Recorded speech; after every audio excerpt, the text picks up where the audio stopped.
Well, most people figured at the start of the season that Boylan would be in the hunt for the NIC-10 football championship. Probably not so many thought the same of Guilford's chances, but here the Vikings are in Week 8, right in the race and ready for one very big game at Boylan tomorrow night in our overtime game of the week.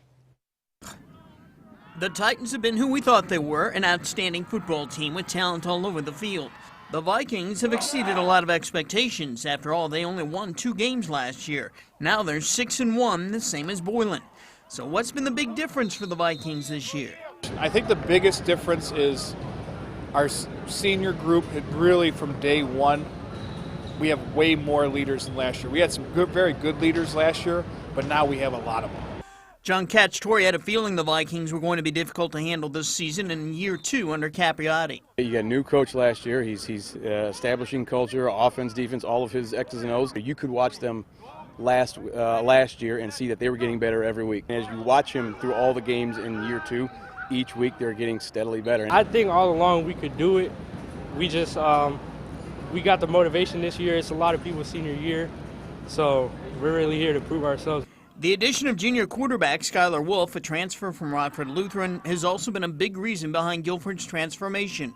Wolf has given the Vikings a passing attack that they haven't had in a long, long time, while at the same time posing a running threat to go with the conference's leading rusher, Javon Jones. I knew who I was coming to play with, and I knew what we needed to come play and be better. All we really needed was the leadership and to just step up to the plate and want to win.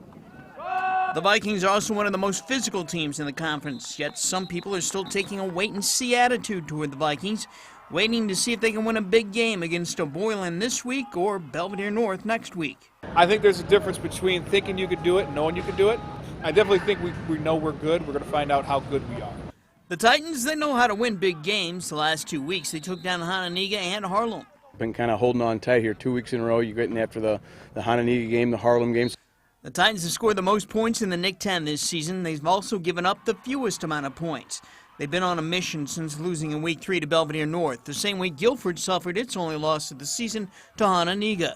The Titans have been watching this tight race play out. It's been really exciting watching everybody battle to the last couple games of the season. So we've been watching, and we've been trying to get back to the #1 spot. It's interesting for sure. I go to all the games I can to see who's winning, who's losing, and it's definitely motivating for us to try to get back at that #1 spot.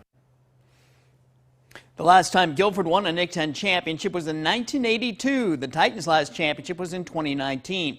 Conference leader Belvedere North, by the way, will play a big game in Harlem tomorrow night.